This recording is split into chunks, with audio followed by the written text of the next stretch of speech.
Yay, and no time for the intro. This video is on a subject I feel is extremely relevant and vital to every one of your lives right now.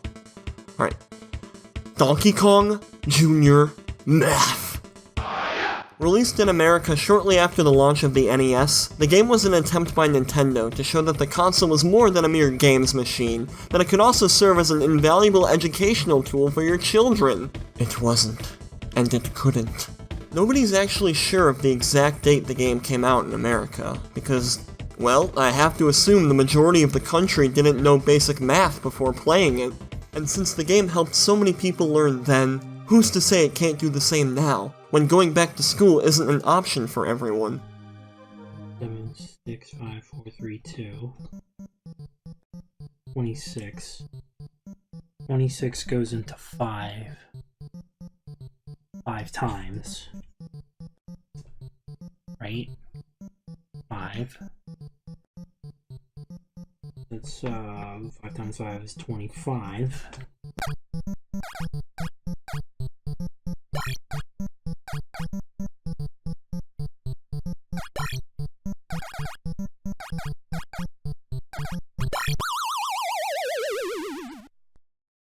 Banana!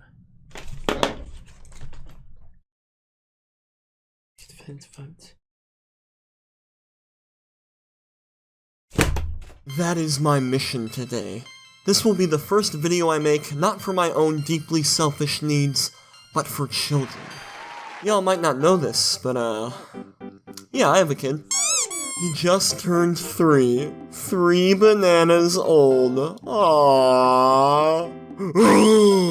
And because he literally cannot comprehend online learning, I will be putting him through a rigorous but ultimately rewarding homeschooling curriculum this fall. But what if I could help make the process of learning what if I could make the process of learning easier and more fun for him with the help of educational video games? My son obviously isn't gonna have a hard time relating to Donkey Kong Jr. as a character. I mean, as you can see, they're both left-handed. But is he going to enjoy the gameplay? Well, he's got 3 exciting modes to look forward to. Competitions A and B, and exercise. The competition modes allow you and another mathematician to duke it out and see who can calculate the number at the top the fastest. You use the operators at the bottom and the numbers on the top, and yeah, pretty self-explanatory. You can see that I didn't actually get a second player to play this with, because Pink Jr. is just kinda standing there. We gotta think of a funny name for him, like, I did eventually decide to try controlling both Kongs just to try and simulate an actual match. I mean, the footage speaks for itself. It's life-changing. Competition B is the same thing as Competition A, except it introduces negative numbers. This mode is a bit more interesting because it's easier to overshoot the number you're going for. Overall, these modes are okay. It's good to give kids a taste of the ever-present threat of competition with your fellow man that one experiences during adulthood, but how's about something a little less intense, eh? Let's solve some math problems at our own pace. Exercise mode allows you to do just that. You got long addition, long subtraction, short addition, short subtraction, multiplication, long division, all of math's greatest hits.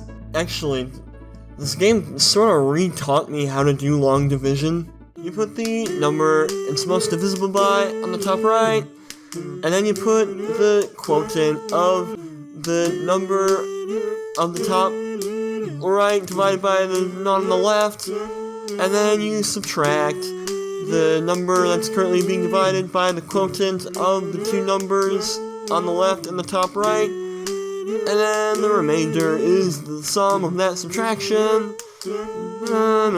Then you get to these taller problems, and I was never very good at math. And in the long multiplication problems, you gotta fill out this weird long fraction thing at the bottom, which I have no idea what to do with. I'm already pretty shaky on how to multiply large numbers by hand, but this thing just throws a big donkey wrench into the whole thing. This must be some weird obsolete 80s math that Common Core has long since eradicated. The game is nice enough not to erase your whole answer if you're wrong, and keeps the values you entered correctly. This is a nice but pretty primitive way of letting kids learn from their mistakes, I guess. But when you do get an answer right, the game gives you like 1 second to see it before moving on to the next problem. This doesn't really help my understanding on what I did right when I get a microsecond to see what I did. Video game, you hear me? If you get really stumped, you can always push this question mark block into the lock to get the answer and skip to the next question. But, see, I kinda have a problem with this because it's the most satisfying thing to do in the whole game. It makes this fucking awesome noise, the numbers slowly get filled in, and it actually plays a longer and more triumphant jingle than the one it plays when you do the problem yourself. I can tell you that if I played this as a kid, I would just...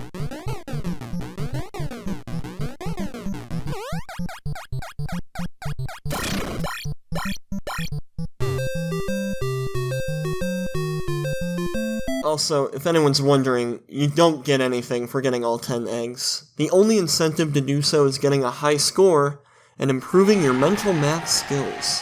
That's kinda why I don't think a kid would get much out of this game in general. I don't really think there's enough here to keep them coming back, and the interface, without a manual or any tutorials, is a bit confusing, which may frustrate them. As a 63-year-old man, I found this game most enjoyable in the exercises mode, testing my mental math abilities. I was pretty happy getting questions right, because I was being tested on a skill that I could apply to the real world, which is not something that happens all too often when I play games. That definitely wouldn't be enough to motivate me as a kid to keep playing. Kids need plenty of feedback and progression to keep them engaged. Donkey Kong Jr. don't have that. As a mental math test, it's perfectly adequate, but there's surely also 100 apps on the App Store that do the same thing, and probably with a nicer interface too. I mean, at the end of the day, letting your child play Donkey Kong Jr. Math won't do them any harm, I just don't think it's something that'll keep them engaged and coming back for very long.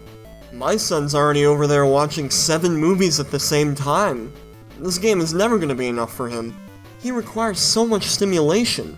He'll sometimes wake up after being bored by his own dreams. When Apex Legends announced crossplay, he went, "Oh good, my alt accounts can play together." My son tried to play Through the Fire and the Flames on Expert, but he fell asleep halfway through. When I told him they were coming out with the 3DS, he said to let me know when they're up to double digits. My son wears 2 Google glasses at the same time. My son refuses to work with 3 monitors.